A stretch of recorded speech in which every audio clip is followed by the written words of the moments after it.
Hello students, welcome in our English channel Angrezi Ghanti. आज की इस वीडियो में हम 10th क्लास के जो फर्स्ट राइट बुक है उसका first lesson letter to God, जिसके राइटर है जी.एल. फ्यून्स, उसको हम डिस्कस करेंगे।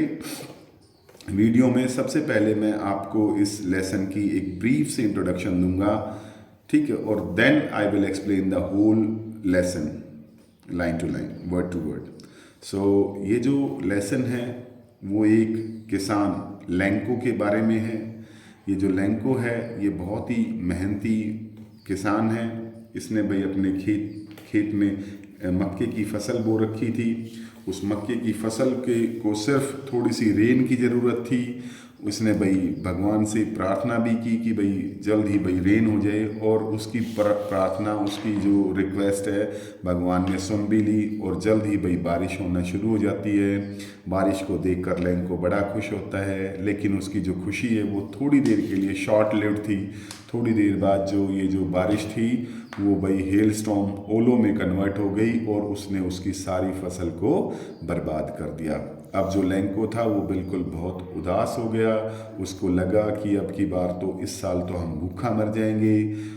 उसको किसी भी प्रकार की उम्मीद की मनुष्य से किसी प्रकार की उम्मीद नज़र नहीं आई।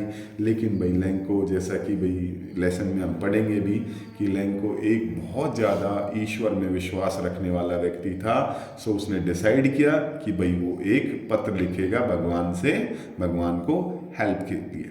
और उसने भाई पेन पेपर उठाया और उसने भाई भगवान को पत्र लिखा, और उसमें लिखा कि भाई इस प्रकार से भाई कैसे कैसे भाई ओलों ने उसकी फसल बर्बाद कर दी है, अब की बार वो भूखा मर जाएंगे। और उसने भगवान को हेल्प के रूप में भाई 100 पीसोज मांगे, और भाई उस लेटर को पोस्ट कर दिया पोस्ट ऑफिस में। जैसे ही पोस्ट ऑफिस में लेटर पहुंचता है, पोस्ट ऑफिस का जो स्टाफ है, पोस्टमैन उसको देखता है, लेटर उसके ऊपर जब एड्रेस देखता है गॉड का, तो वो भी काफ़ी हंसता है, और सरप्राइज होकर वो लेटर उसने अपने भाई जो अधिकारी पोस्ट मास्टर को दिखाया।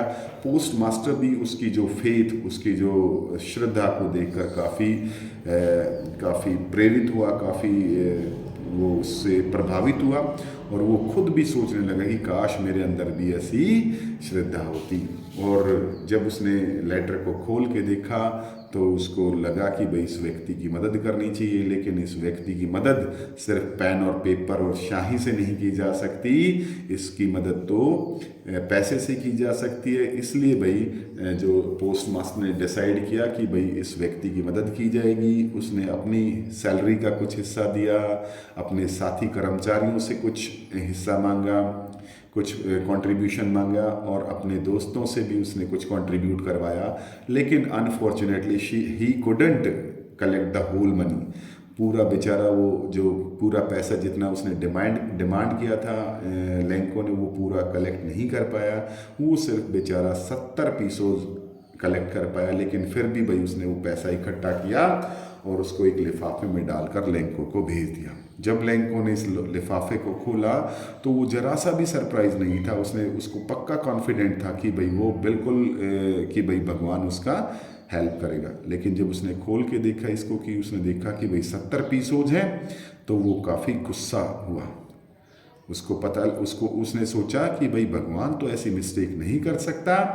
उसने भाई दोबारा से पत्र लिखा, और दोबारा पत्र में लिखा कि भाई आपने भगवान जी, आपने जो 100 पीसोज जो मैंने मांगे थे उसमें से 70 पीसोज ही भेजे, बाकी के जो रेस्ट अमाउंट है, बाकी के जो 30 पीसोज है वो भी मुझे भेजें। लेकिन अब की बार पोस्ट ऑफिस के थ्रू नहीं, पोस्ट ऑफिस के माध्यम से नहीं, सीधा डायरेक्ट मेरे पास भेजें। क्यों? क्योंकि वो जो पोस्ट ऑफिस के जो लोग हैं वो ठगों की टोली है। यानी जिन लोगों ने, यानी जो पोस्ट ऑफिस के जो स्टाफ ने उसकी जो मदद की थी, पोस्ट ऑफिस के जो स्टाफ की मदद मास्टर के द्वारा पैसा भेजा गया। जब लैंको के पास पहुंचा तो उसने देखा कि पैसा तो पूरा नहीं है। उसको गुस्सा आया। उसने दोबारा से एक पत्र लिखा भगवान को कि भाई आप अब की बार ये जो मेरा बचा हुआ पैसा है वो पोस्ट ऑफिस के माध्यम से ना भेजे, पोस्ट ऑफिस के द्वारा ना भेजे। क्योंकि पोस्ट ऑफिस के जो लोग हैं वो ठगों का, चोरों का दल है, टोला है, ठीक है। और जिस व्यक्ति ने उसकी मदद की थी उसके ऊपर ही उसने भाई ए बंच ऑफ क्रूक्स का ब्लेम किया।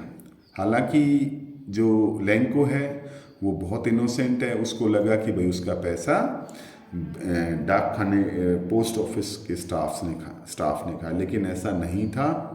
अब हम इस चैप्टर की शुरुआत करते हैं। The house, the only one in the entire valley, set on the crest of a low hill.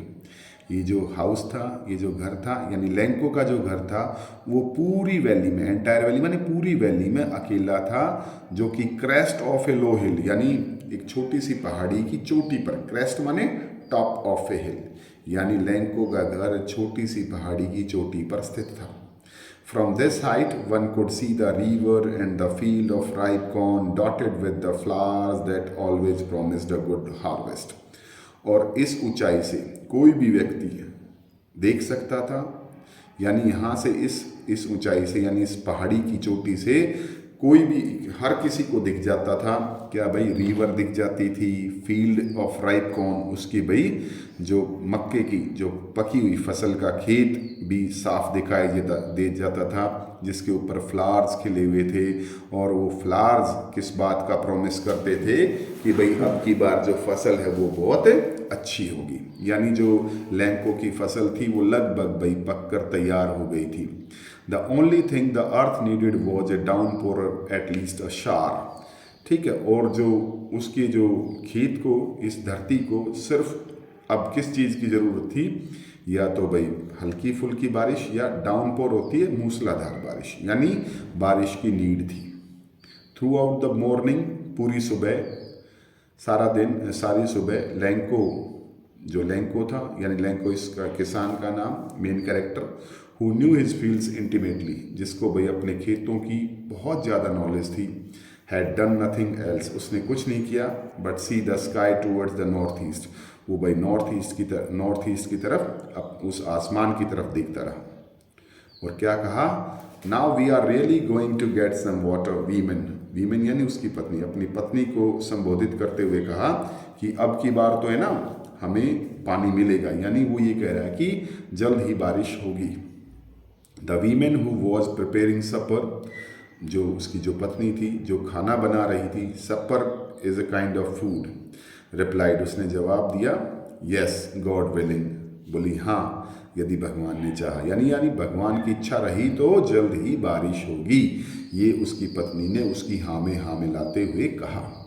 The older boys were working in the field, Lanco के जो बड़े बच्चे थे वो खेत में काम कर रहे थे।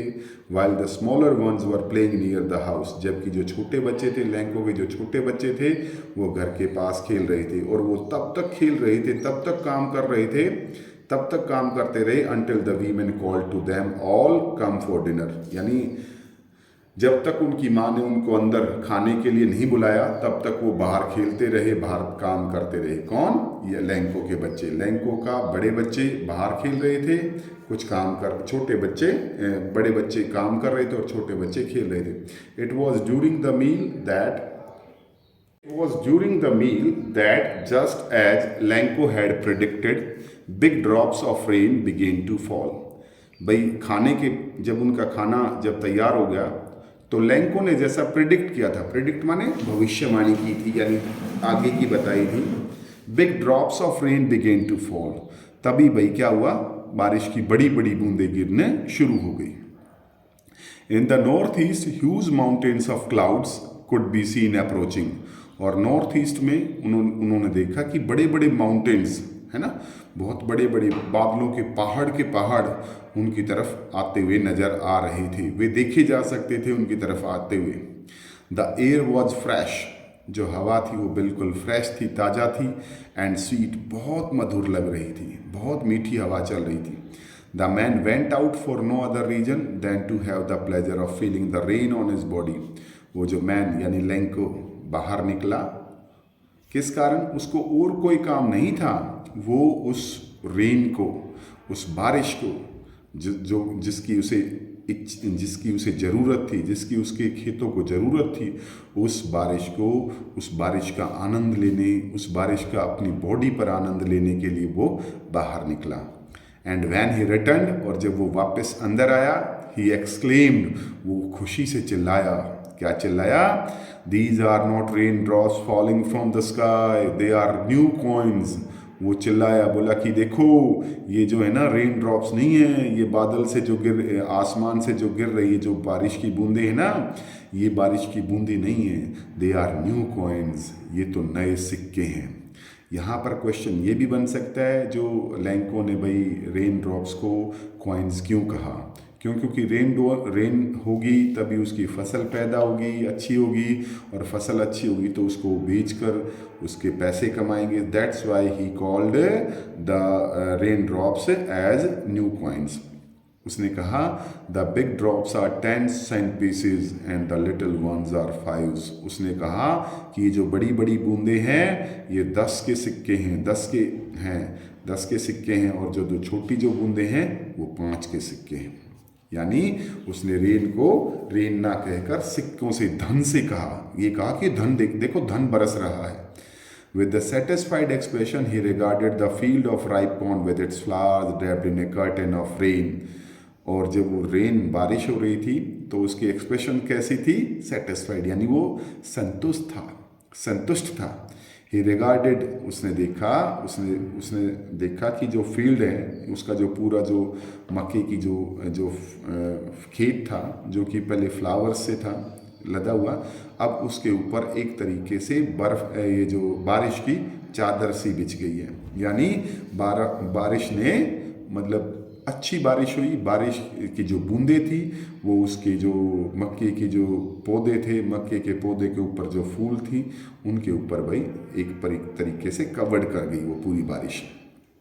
बट अब क्या होता है, लेकिन जो इसकी जो खुशी थी ना वो टेम्परेरी, शॉर्ट लिव्ड थी। अब थोड़ी देर बाद क्या हुआ, but suddenly a strong wind began to blow. अचानक क्या हुआ, एक तेज हवा चलनी शुरू हो गई। And along with the rain, बारिश के साथ very large hail stones began to fall, बड़े बड़े ओले पड़ने शुरू हो गए। These truly did resemble new silver coin. ये बिल्कुल नए सिल्वर कॉइन्स की तरह नजर आ रहे थे। क्यों? क्योंकि जो ओले होते हैं वो बर्फ के टुकड़े होते हैं, बर्फ के टुकड़े भी वही सफ़ेद होते हैं और सिल्वर कॉइन्स भी सफ़ेद होते हैं। इसलिए ये बिल्कुल हूबहू, बिल्कुल एज इट इज़ नज़र आ रहे थे जैसे कि सिल्वर कॉइन्स हैं। द बॉयज़, जो बच्चे थे लैंको के, exposing themselves to the rain, वो भाई बाहर निकले, ran out to collect the frozen pearls, और क्या करने निकले, ये जो फ्रोजन पोल्स यानी जो ये ओले रूपी जो मोती जो गिर रहे थे उनको वो इकट्ठा करने के लिए। जैसे भाई बच्चों की आदत होती है, जैसे भाई ओले गिरते हैं तो बर्फ़ के वो जो टुकड़ों को, बर्फ़ के ओलों को वो इकट्ठा करते हैं। कई बार छोटे बच्चे उनको मुंह में भी डाल लेते हैं। सो ऐसा ही करने वो निकले। It is really getting bad now, exclaim the man. अब जो मैन यानी जो लैंको था, जो पहले खुशी से चिल्ला रहा था, अब वो दुख से चिल्लाया। बोला कि हाय, अब तो सब बहुत बुरा हो गया भाई। I hope it passes quickly, शायद भाई मुझे उम्मीद है ये जल्द ही ख़त्म हो जाएंगे, यानी जल्द ही ओले बंद हो जाएंगे। It did not pass quickly, लेकिन भाई ये बंद नहीं हुए। For an hour the hell rained on the house. 1 घंटे में हर जगह भाई बारिश हुई ओलों की, है ना, उसके घर के ऊपर, गार्डन बगीचे के अंदर, द हिल साइड पूरी पहाड़ी के ऊपर, द कॉर्न फील्ड मक्के के खेत के अंदर, ऑन द होल वैली पूरी घाटी के अंदर, हर जगह भाई हर तरफ ओले ही ओले। The field was white as if covered with salt, और पूरा खेत ऐसे सफ़ेद हो गया जैसे कि भाई सॉल्ट, नमक से कवर हो गया। Not a leaf remained on the trees. जब ओले गिरते हैं तो पेड़ों के पत्ते भी झड़ जाते हैं, तो देखा कि पेड़ों के ऊपर एक भी पत्ता नहीं था। The corn was totally destroyed, पूरा मक्के का खेत डिस्ट्रॉय हो गया। The flowers were gone from the plants, जो पौधों से जो फूल झड़ गए। Lencho soul was filled with sadness, Lencho की जो दिल था वो दुख से भर गया। When the storm had passed, और जब ये तूफान चला गया, he stood in the middle of the field and said to his sons, वो अपने खेतों के बीच में खड़ा हुआ और कहा, क्या कहा?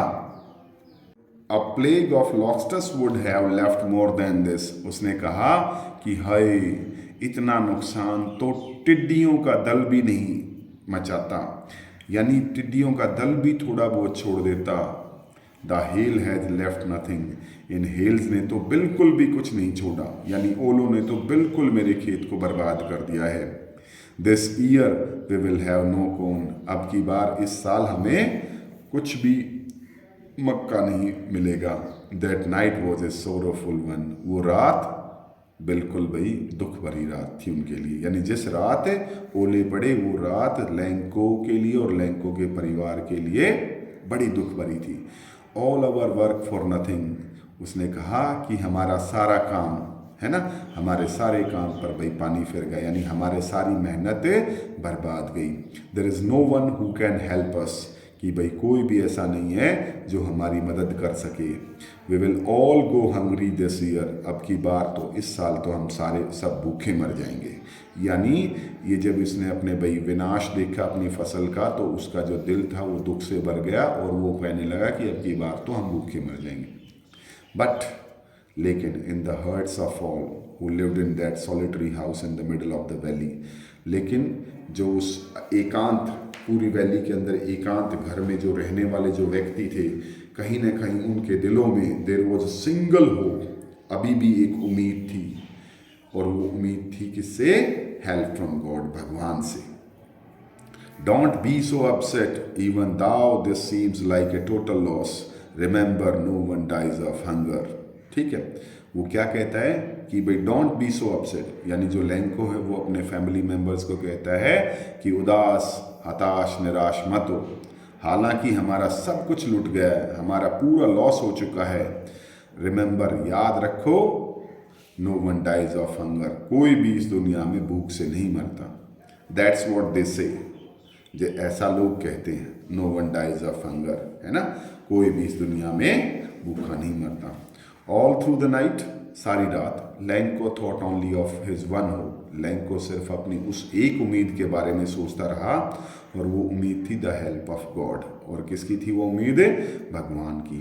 हुज आइज, जिसकी आंखें, as he had been instructed see everything even what is deep in one's conscience, जैसे कि हमारे बड़े बुजुर्ग भी हमारे को बताते हैं, ये हमारे जो धार्मिक किताबों में लिखा होता है कि भाई ये जो भगवान है ना, सब देखता है, भगवान को सब दिखाई देता है, भगवान को वो भी चीज़ दिखाई देती है जो एक आदमी की आत्मा के अंदर होती है। तो इसने ये बातें सुन रखी थी, किसने? लैंको ने ये बातें सुन रखी थी, उसको ये बताया गया था, उसको ये इंस्ट्रक्ट किया गया था कि जो भगवान है सी एवरीथिंग, सब देखता है। बोला कि भगवान तो यहाँ तक की भी देखता है जो हमारे मन के अंदर होता है, यानी भगवान मन के अंदर की बात भी जानता है। Lanco was an ox of a man, Lanco तो बहुत मेहनती इंसान था। An ox of a man का मतलब क्या होता है? ही वॉक्स लाइक एन ऑक्स, है ना, यानी वो एक बैल की तरह काम करता था। जैसे कि बैल बहुत मेहनत के काम करता है, किसान का जो मुख्य जो कार्य है जो खेती का, वो बैल ही करते थे। तो वो कहता है कि वो अपने फील्ड्स में बिल्कुल भाई एनिमल्स की तरह काम करता था। But still he knew how to write, लेकिन उसको थोड़ा बहुत हल्का फुल्का पढ़ना लिखना आता था। द फॉलोइंग संडे, आने वाले संडे को, एट डे ब्रेक, यानी नेक्स्ट संडे, उसने भाई जैसे ही भाई दिन निकला, डे ब्रेक माने दिन निकलते ही, सूर्य उदय होते ही began to write a letter which he himself would carry to town, उसने एक पत्र लिखा, उसने एक पत्र लिखना शुरू कर दिया जो कि वो खुद शहर लेके गया and place in the mail, और भाई पोस्ट ऑफिस में, पोस्ट बॉक्स में डाल दिया। और वो लेटर क्या था, किसको था? It was nothing less than a letter to God, और ये लेटर किसके लिए था? गॉड के लिए था।